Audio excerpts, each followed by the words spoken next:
मी अगोदरही बोललो की राष्ट्रवादी काँग्रेस पक्ष हा सेक्युलर पक्ष आहे आणि आज आपण बघितलं की धर्माबाद नगरपालिकेचे लोकनियुक्त नगराध्यक्ष दत्तारबाई असतील, त्यांच्यासोबत अनेक कार्यकर्ते असतील, मुदखेड असेल, हिमायतनगर असेल, मोठ्या प्रमाणावर प्रवेश झालेले आहेत।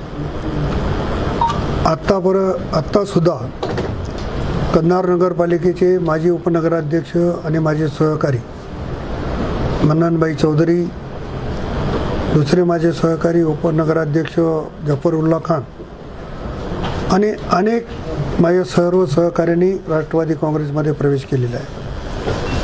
मी वारंवार सांगतो की राष्ट्रवादी काँग्रेस जिल्ह्यामधला नंबर 1चा पक्ष राहील आणि त्याच्यामध्ये मला तीळमात्र शंका नाही।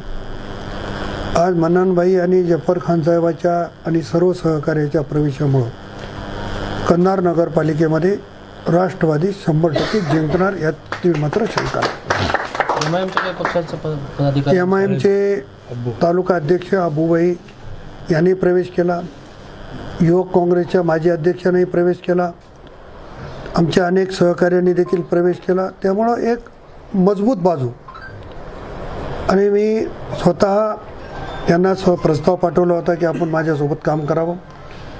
अनेक वर्ष ते माझ्यासोबत होते, काही कारणानिमित्त ते बाजूला जरी गेले तर पुन्हा आम्ही सगळी मित्रमंडळी एकत्र आलेलो आहोत।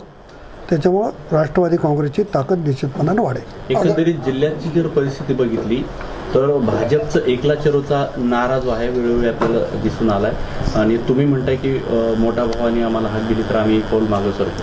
विषय आहे की सत्तेमध्ये देवेंद्र फडणवीस साहेबांच्या नेतृत्वामध्ये जेव्हा राज्याचा मुख्यमंत्री असतो तो मोठाच भाऊ असतो। त्याच्यामुळे मी तुम्हाला अगोदरही सांगितलं की मी आणखी त्यांच्या प्रस्तावाच्या प्रतीक्षेमध्ये आहे। त्यांचा जर प्रस्ताव आला तर युती करायची माझी तयारी आहे। त्यांचा प्रस्ताव आला नाही तर राष्ट्रवादी काँग्रेस 100% स्वतंत्रपणे निवडणूक लढवेल आणि आज आम्ही 5 उमेदवार जाहीर केलेले आहेत। आगामी काळामध्ये जिल्हा परिषद आहेत, स्थानिक महानगरपालिका आहे, आणखी मोठ्या प्रमाणामध्ये इन्कमिंग होणार। इन्कमिंग ही थांबणारीच नाही, कारण शाहू फुले आंबेडकरांची विचारधारा घेऊन चालणारा सेक्युलर पक्ष म्हणून राष्ट्रवादीकडे बघतायत। अनेक मुस्लिम बांधव असतील, भगिनी असतील, दलित बांधव असतील, भगिनी असतील, बहुजन समाजाची मंडळी असतील, ही राष्ट्रवादी काँग्रेसला प्रिपेअर करते, राष्ट्रवादी काँग्रेसमध्ये येण्याचा मानस व्यक्त करते आणि मला त्याचा आनंद आहे की राष्ट्रवादी काँग्रेसमध्ये जर आपण प्रवेश बघितले तर मला वाटतं की सर्वसाधारण महाराष्ट्रात सगळ्यात जास्त प्रवेश नांदेड जिल्ह्यात झाले। उद्या शिंदे सेनेसोबत आपली बैठक होणार आहे, काही चर्चा होणार आहे? चर्चा होईल ना। यापूर्वी शिवसेनेचे 4 आमदार यांच्यासोबत माझी चर्चा झाली। आजही शिवसेनेचे नेते हेमंत पाटील यांच्यासोबत माझं फोनवर बोलणं झालं। आज रात्री किंवा उद्या आम्ही बसू, काही चांगला मार्ग निघत असेल तर काढू।